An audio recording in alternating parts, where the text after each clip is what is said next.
Hi friends, welcome back to my channel. ನಿಮಗೆ title ನೋಡಿದ್ರೇ ಗೊತ್ತಾಗಿರುತ್ತೆ ಮನೆಯಲ್ಲೇ ಉಳಿದಿರೋಂಥ ಚಪಾತಿನ ವೇಸ್ಟ್ ಮಾಡದೆ ಯಾವ ರೀತಿ ಒಗ್ಗರಣೆ ಹಾಕೋದಂತ. ಹಾಗಾದರೆ ಮಾಡೋದಕ್ಕೆ ಬೇಕಾಗುವ ಸಾಮಗ್ರಿಗಳನ್ನ ನೋಡೋಣ ಬನ್ನಿ.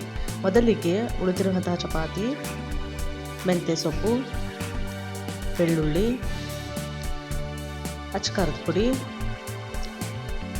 ಸಾಲ್ಟು, ಅರಿಶಿಣ.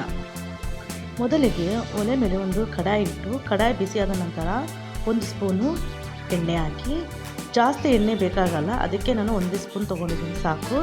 ಇದಕ್ಕೆ ಮೊದಲಿಗೆ 1 ಸ್ಪೂನು ಕಡಲೆಬೇಳೆ, 1 ಸ್ಪೂನ್ ಉದ್ದಿನಬೇಳೆ, ಸ್ವಲ್ಪ ಸಾಸಿವೆ, ಜೀರಿಗೆ, ಸಣ್ಣಗೆ ಹಚ್ಚಿದಂತಹ ಬೆಳ್ಳುಳ್ಳಿ, ನಂತರ ಸ್ವಲ್ಪ ಕರಿಬೇವು, ಇವೆಲ್ಲವನ್ನು ಈಗ ಚೆನ್ನಾಗಿ ಆಯಿಲಲ್ಲಿ ಫ್ರೈ ಮಾಡ್ಕೊಳ್ಳೋಣ. ಫ್ರೆಂಡ್ಸ್, ಯಾರು ನನ್ನ ಚಾನಲ್ ನೋಡ್ತಾ ಇದ್ದೀರಾ ಅವ್ರು ನನ್ನ ಚಾನಲನ್ನು ಸಬ್ಸ್ಕ್ರೈಬ್ ಮಾಡ್ಕೊಳ್ಳಿ. ಈಗ ಮೆಂತ್ಯ ಸೊಪ್ಪನ್ನು ಹಾಕೋಣ.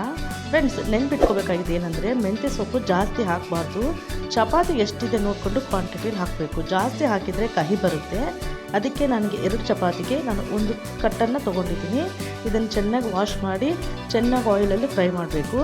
ನಂತರ ಸ್ವಲ್ಪ ಅರಿಶಿನ, ರುಚಿಗೆ ತಕ್ಕಷ್ಟು ಉಪ್ಪು, 1/4 ಸ್ಪೂನು ಅಚ್ಚಕಾರದ ಪುಡಿ, ಇವೆಲ್ಲವನ್ನು ಹಾಕಿ ಚೆನ್ನಾಗಿ ಮೀಡಿಯಮ್ ಫ್ಲೇಮಲ್ಲಿ ಇಟ್ಕೊಂಡು ಚೆನ್ನಾಗಿ ಫ್ರೈ ಮಾಡ್ಕೋಬೇಕು.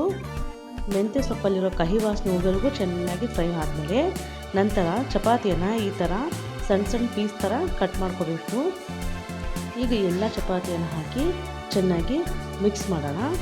ಫ್ರೆಂಡ್ಸ್, ಚಪಾತಿ ಒಗ್ಗರಣೆಗೆ ಬರೀ ಮೆಂತ್ಯ ಸೊಪ್ಪಲ್ಲದೆ ನಾವು ಇದರಲ್ಲಿ ಸಬ್ಬಾಕ್ಷಿ ಪಲ್ಯ ತೊಗೋಬೋದು, ರಾಜಗಿರಿ ಪಲ್ಯ ಏನಾದರೂ ಸಹ ತೊಗೋಬೋದು. ಯಾವ ಸೊಪ್ಪನ್ನಾದ್ರೂ ಹಾಕ್ಕೊಂಡು ಫ್ರೈ ಮಾಡ್ಕೋಬೋದು.